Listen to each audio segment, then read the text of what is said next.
দাদা? হ্যাঁ আমি বাইক পাঠিয়ে দিচ্ছি। হ্যাঁ পাঠিয়ে দিচ্ছি দাদা, তুমি আসো তো।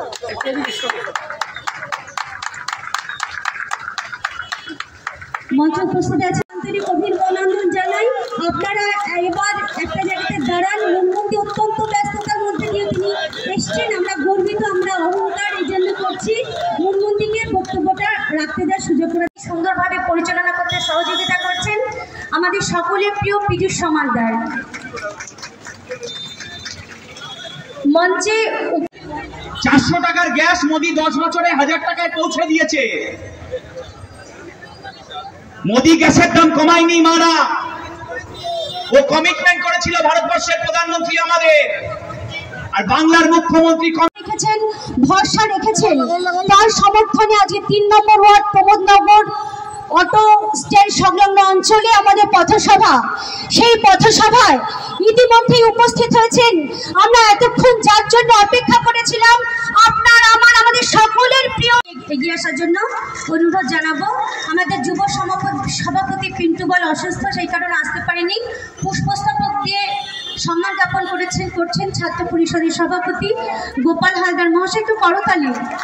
এবং সামান্য একটু ফল উপহার দিচ্ছেন আমাদের মহিলা সভানেত্রী রত্না দাস। ধন্যবাদ। এই ওয়ার্ডের পৌর প্রতিনিধি গোপা পান্ডে, যার বক্তব্য শোনার জন্য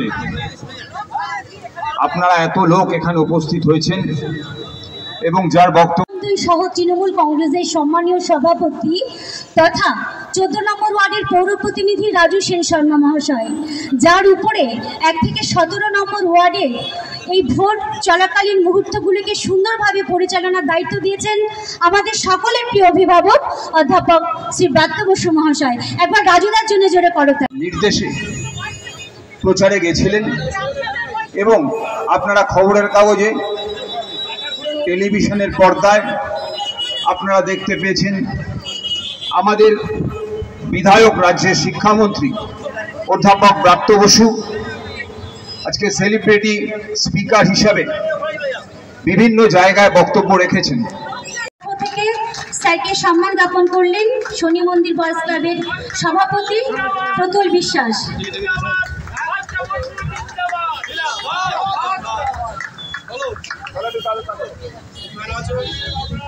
এবার ডাম্পিং গ্রাউন্ড থেকে পুষ্পস্তবক রত্না এবং তুলিকা টুম্পা থাকলে ভালো হতো, টুম্পার নিচে রয়েছে, যোগ্য করে তুলে দিয়েছেন আমাদের স্যার ব্রাত্য বসু মহাশয়। সুতরাং তারপরে অভিমান রাখবেন না, তিনি কথা দিয়েছেন যে আপনাদের পাঠটা হবেই। তিনি যে কথা বলেন মাননীয় মুখ্যমন্ত্রী শ্রীমতী মমতা বন্দ্যোপাধ্যায়ের সাথে কথা বলে তার পরামর্শ নিয়ে তিনি সে কথা রাখেন।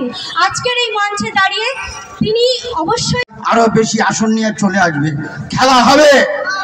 জয় বাংলা, জয় বাংলা, জয় হোক, আরো জয় হবে। মমতা ব্যানার্জি যতদিন আছে ততদিন বাংলার বুকে মমতা ব্যানার্জি মা হয়ে থাকবে। জয় বাংলা। মতুয়া ভক্তবৃন্দের প্রতিনিধি এখানে আছেন, আমার অধ্যাপক সংগঠন থেকে এখানে প্রতিনিধি আছেন, শিক্ষক সংগঠন থেকে প্রতিনিধি আছেন, এছাড়া স্থানীয় অনেক। এই অন্যায়গুলো বাংলার সঙ্গে বিজেপি এবং মোদী সরকার, মোদী 2014 সালে যখন আসে তখন এই সরকার নিজেকে বলেছিল এনডিএ সরকার। 2019 সালে ওরা বলল না, আপনাকে আমিষ না খেতে দেওয়া বিজেপি। যারা আমিষ খায়, যারা মাছ খায় বা মাংস খায়, বিজেপি তাদের ঘৃণা করে। আপনি ইচ্ছে করলে মাছ ভাত খেতে পারেন, আপনি ইচ্ছে করলে পনিরও খেতে পারেন, দোকলা খেতে পারেন, কিন্তু আপনাকে মাথায় বন্দুক ঠেকিয়ে কেউ বলতে পারে না যে দীনবন্ধু 1893 সালে শিকাগোতে যে বক্তৃতা দিয়ে বাংলার মাথা এবং ভারতের মাথা উঁচুতে তুলেছিলেন, সেই বিবেকানন্দকেও এরা মানে না। এরা বিদ্যাসাগরের মূর্তি ইট দিয়ে ভেঙে ফেলে, রবীন্দ্রনাথের জন্মস্থানের নাম ভুল বলে, রামকৃষ্ণের দিন কাজ করে গেছি, এসছি, বসেছি। আমার বিরোধীরা থাকবেন, আমি বিজেপি। পৌর প্রতিনিধি গোপা পান্ডে আমাদের প্রাক্তন সিআইসি মেম্বার, তারই আহ্বানে আজকে এখানে এসে আমি বক্তব্য রাখতে পেরে আমার খুব কৃতার্থ মনে হচ্ছে। যারা একটি মিছিল নিয়ে এলেন তাদেরকেও ধন্যবাদ, এবং আমার যারা মায়েরা দিদিরা এখানে বসে আছেন তাদেরকে আমার শতকোটি প্রণাম জানাই যে এত কাজের মধ্যেও নম্বর বোতাম এবং সব থেকে বেশি রেকর্ড ভোটে আশা করছে। রাষ্ট্রপতি স্বয়ং বললেন যে এত বোতাম টিপবেন যাতে সিপিএম প্যাকেটবন্দি হয়ে চলে যায় বা সিপিএম বিজেপি। কী বলবেন? আসলে স্যার যে কথাটা বলেছেন তার মূল কারিগর হচ্ছে মাননীয় মুখ্যমন্ত্রী শ্রীমতী মমতা বন্দ্যোপাধ্যায়। তিনি সাধারণ মানুষের জন্য উন্নয়নমূলক যে প্রকল্প করেছেন সেই প্রকল্পের সুযোগ সুবিধা মানুষ পেয়েছেন, আর এই প্রকল্পগুলো যাতে সমস্ত মানুষের কাছে সঠিকভাবে বাস্তবায়িত হয় তার কাজটি করেছেন সৌগত রায় মহাশয় এবং ব্রাত্য বসু মহাশয়। মানুষ সুযোগ পেয়েছে, স্যার এই কথাটি বলেছেন। একেবারে শেষ মুহূর্ত আছে, তোমার এখানে প্রচুর মানুষ উপস্থিত হয়েছে, তো সেই কী বলবে সেই সাধারণ মানুষের উদ্দেশ্যে আগামী নির্বাচনে কেন্দ্র করে? সাধারণ মানুষকে একটি কথাই বলবো যে মমতা বন্দ্যোপাধ্যায় আপনাদের জন্যে, আপনাদের কথা ভেবে আপনাদের পাশে তার উন্নয়নের ডালি নিয়ে যেভাবে দাঁড়িয়েছেন, আপনারাও তেমনি একইভাবে মমতা দিদির মনোনীত প্রার্থী অধ্যাপক সৌগত রায়ের পাশে থাকবেন, অধ্যাপক ব্রাত্য বসু মহাশয়ের পাশে থাকবেন, এবং আগামী 1 জুন শনিবার সকাল সকাল জোড়াফুল চিহ্নে ভোটটি দিয়ে আপনারা তাকে বিপুলভাবে আশীর্বাদ করবেন। স্যার পাট্টা দেবেন আশ্বাস দিয়েছেন ভোটের পরে, তাদের ঘর করে দিয়েছেন, তাদের আশ্রয়ের জায়গা করে দিয়েছেন, এবার পাট্টা পাবে তারা, কী বলবেন? পাট্টার কাজ ইতিমধ্যে সরকারিভাবে অনেকটা দূর এগিয়েছে। সেই কাজটা ভোটের জন্য আপাতত নির্বাচন বিধি অনুযায়ী থেমে রয়েছে। নির্বাচন বিধি শেষ হবে, আবার পাট্টা যাতে তারা পায় সেই কাজটা শুরু হবে। সুতরাং সেই পাট্টা দেওয়া এখন সময়ের অপেক্ষা। সরকারিভাবে যেটুকুনি সময় লাগবে সেই সময়টুকুনি আমরা শুধু তাদের কাছ থেকে চেয়ে নেব, স্নেহা আবাসনের মানুষদের কাছ থেকে। সৌগত রায় স্যারের জেতা শুধু সময়ের অপেক্ষা। আগামী 4 জুন 3 নম্বর ওয়ার্ডে সবুজ আবিরের ঝড় বয়ে যাবে, এই আশায় আকাঙ্ক্ষা রাখছি। আপনাদেরও নিমন্ত্রণ রইল সেই সবুজ আবিরে আপনাদের খেলতে আসবার জন্যে।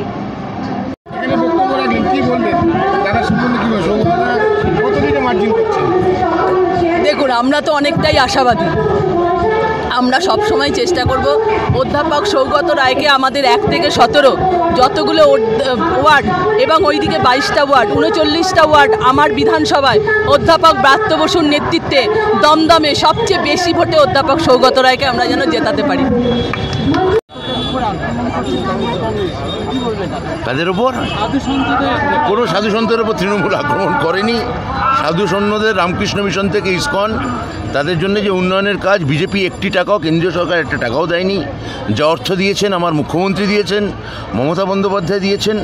এবার যেমন অধ্যাপকদের মধ্যেও খারাপ অধ্যাপক আছেন, যেমন পলিটিশিয়ানদের মধ্যেও খারাপ পলিটিশিয়ান থাকেন, তেমনি সাধুদের মধ্যেও কেউ কেউ শয়তান থাকতেই পারেন। কোনো প্রফেশনই তো আর মানে ওইভাবে সাধু মানেই গায়ে গেরুয়া পরে নিলেই অমনি সবাই সাধু হয়ে যায়, হয় নাকি? হয় না। অন্যান্য জায়গা থেকে বাংলা থেকে সবথেকে বেশি আসলে জিতবে বিজেপি, প্রধানমন্ত্রী বলেছিলেন। প্রধানমন্ত্রী তো এবং তার স্বরাষ্ট্রমন্ত্রী তো বলেছিলেন আগলা বার 200 পার। হ্যাঁ, তা 200 পারকে মোটামুটি পগার পার হয়ে গেছে। এবার লোকসভাতেও আমার নেতা আজকে ডায়মন্ড হারবারে অভিষেক বন্দ্যোপাধ্যায় যেটা বলেছেন যে আমরা এই 6ষ্ঠ দফায় আমাদের সিট 23 ক্রস করে গেছে অলরেডি, আর সামনের যে 9টা সিট আমরা তার মধ্যে হয়তো 9-এর মধ্যে 8টাই জিতব।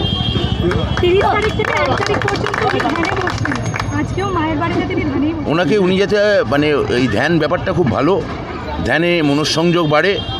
উনি যাতে 4 তারিখের পর বেশ অনেক দিন ধরে পার্মানেন্ট ধ্যান করতে পারেন, সেটা তৃণমূল কংগ্রেস এবং আমার দিদি ব্যবস্থা করবে। আরে দুর্নীতি, আমি বলছি তো এই 4 তারিখের পর দুর্নীতির ভান্ডা কিভাবে খোলা হবে সেটা দেখতে পাবেন।